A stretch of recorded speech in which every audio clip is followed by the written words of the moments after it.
Frederick the Great was a very important king. He ruled Prussia, a powerful German kingdom in the 18th century. Today, we remember him as a brilliant military leader and a clever ruler. He was known as an enlightened monarch, which means he loved philosophy, music, and new ideas. He built beautiful palaces, like Sanssouci in Potsdam, which was his favorite place to escape the pressures of court life. But behind the image of this strong and intelligent king lies a much stranger story. It is a tale that is not about battles or laws, but about a ghostly encounter that seemed to predict his own end. This legend shows a different side of Frederick, a man who, despite his modern thinking, was still part of a world filled with superstition and fear. This story is about a doppelgänger. What is a doppelgänger? It is a German word that means double goer. It is like a ghost or a twin of a living person. But it is not a friendly twin. In old European folklore, seeing your own doppelganger was considered a very, very bad sign. It was an omen, a message from the supernatural world. And the message was almost always the same: your death is coming soon. For a king, whose life was tied to the fate of his entire nation, such a vision was even more terrifying. It wasn't just a personal warning. It could be seen as a sign that the kingdom itself was in danger. This is the eerie legend that became attached to the final days of Frederick the Great. The tale takes us to the grand halls of his beloved Sanssouci palace. This was Frederick's private sanctuary, a place where he could read his books, play his flute, and talk with famous thinkers like Voltaire. It was designed to be a place of peace and relaxation, far from the serious business of ruling a country. But one evening, this peaceful place became the setting for something deeply unsettling. The story goes that the king was walking through his palace late at night, perhaps unable to sleep, when he saw something that made him stop in his tracks. What he witnessed would challenge his logical mind and haunt his final days, turning his personal haven into a place of ghostly premonition. So, how did this powerful, rational king react to something so strange? The legend of Frederick and his double became a famous story, passed down through generations. It shows us that even the most powerful people can be touched by fear of the unknown. It reminds us that in the 18th century, the line between the real world and the world of spirits was very thin. People believed in signs and omens, and the story of the king's ghostly twin fit perfectly into this worldview. It became a chilling tale about destiny, power, and the idea that some things, like death itself, cannot be controlled, not even by a great king like Frederick. The night of the encounter was just like any other at the palace, or so it seemed. The year was 1786, and King Frederick was old and often in poor health. He suffered from gout and other illnesses, and he spent most of his time at Sanssouci. On this particular evening, the story tells us, the king was making his way through one of the palace's long, quiet corridors. He was heading towards his study, a room filled with books and personal treasures. As he approached the door, he was surprised to see that it was already slightly open, with a soft light glowing from within. This was unusual, as he expected the room to be empty and dark at this late hour. Curious and perhaps a little annoyed, Frederick pushed the door open to see who was in his private study. He expected to find a servant who had forgotten to put out the candles. But what he saw was far more shocking. Sitting at his own desk, in his own chair, was a figure that looked exactly like him. It was his perfect double.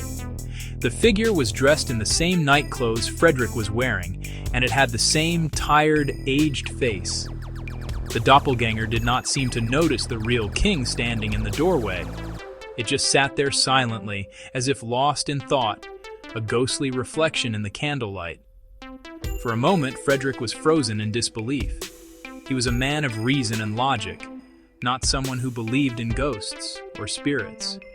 He tried to make sense of what he was seeing. Was it a trick of the light? Was his mind playing games with him because of his age and illness? He stared at the figure, which remained perfectly still.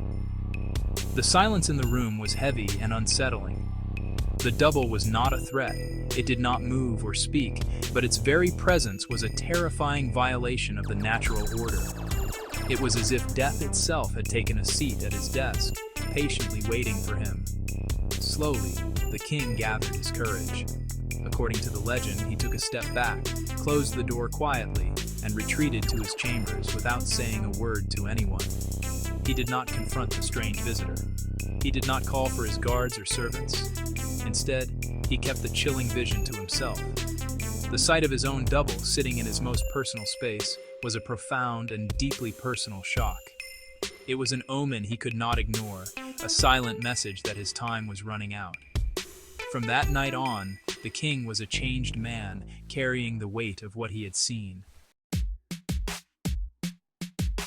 In 18th century Europe, the idea of a doppelganger was deeply rooted in popular superstition.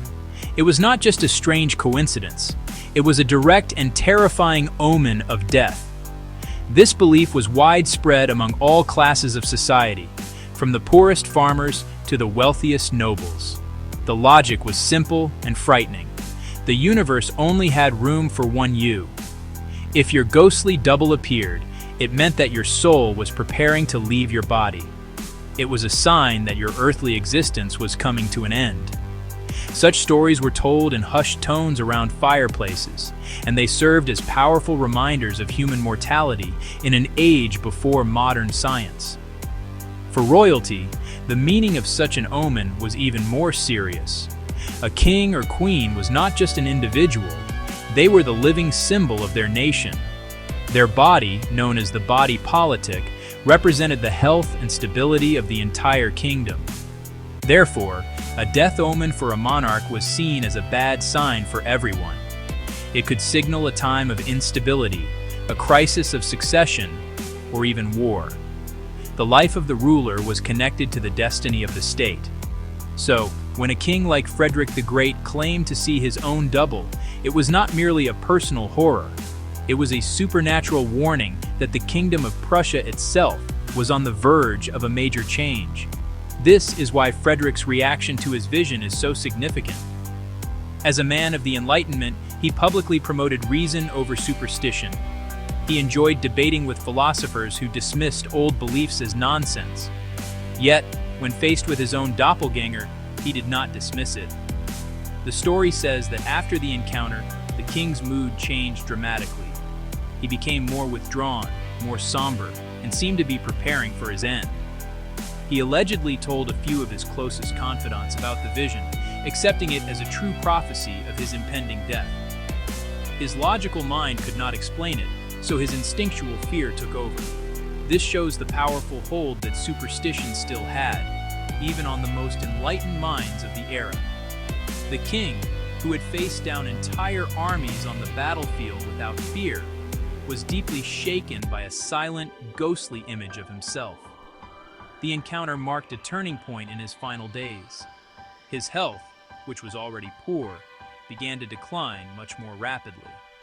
He started giving final instructions and putting his affairs in order, as if he had accepted the supernatural warning.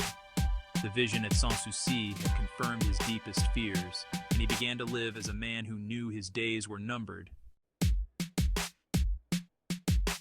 The omen of the doppelganger did not take long to fulfill its grim promise.